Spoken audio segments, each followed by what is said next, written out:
Hello and welcome to the Year 6 SATs and Revision information sharing.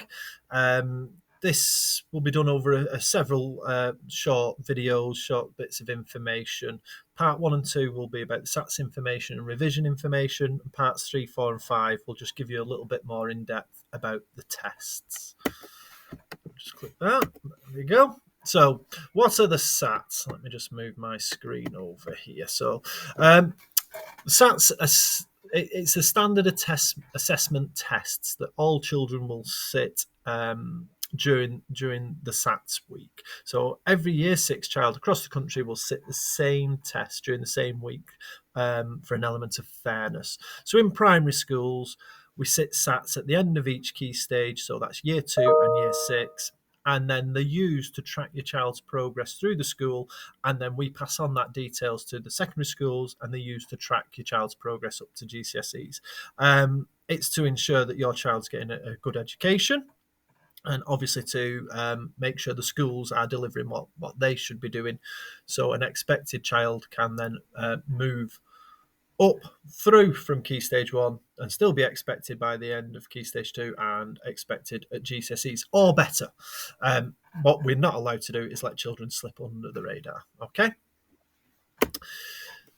let me just try and click there we go. So when are they taking place? This year, the SATs week is beginning 9th of May 2022, and the tests are Monday to Thursday during that week. There is a possibility of a science sampling test on the Friday, but we're not expecting that. They're the tests that the children are taking, but again, the videos for 3, 4 and 5 will go into those in a lot more detail, so I'm just going to skim over them now. Writing, there's no longer a SAT for writing. There used to be, but no longer. Everything is done by coursework. So all the work that the children do in class goes towards the evidence for writing. So the extended write books are essential for this, that the children are joining up the writing using all those skills that we teach in class, and the work is independent. And that will be scrutinised through moderation in the school, and it also gets scrutinised by meetings at the local authority, where we take all the books along, and they will either agree with us, what we've put, or they'll need a remark. Okay. The timetable for the SATs week is as follows. So Monday the 9th is SPAGS papers 1 and 2. Tuesday the 10th is the reading test. Wednesday the 11th, arithmetic paper 1 and the maths paper 2. And Thursday the 12th, maths paper 3. But again, we'll go into those in a little bit more detail. I have put, just in light, the possible for the science sampling test on the Friday, but we're not expecting it. We're expecting a nice day on the Friday.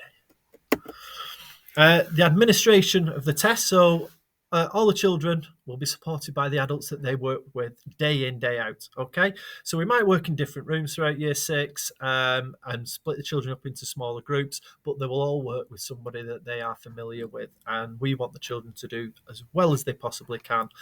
So we will put them in a situation that they will work best in.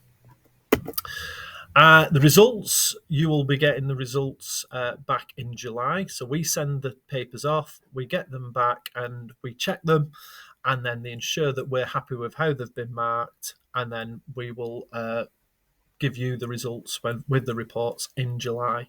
So from May, they get sent off, and we don't get them back till July. Children will be given a separate raw score and a scaled score for each test, reading, SPAG and maths. You'll be informed of whether your child has met the expected year 6 standard, exceeded it, which is greater depth, or working below it. And we'll also give a teacher assessment as if we've seen that all year as well. So if a child's working all year and is aiming for greater depth, and we've seen it in class, but they don't quite get there in the SATs, we will still give them a teacher assessment at greater depth. The next part will be about the revision. Thank you.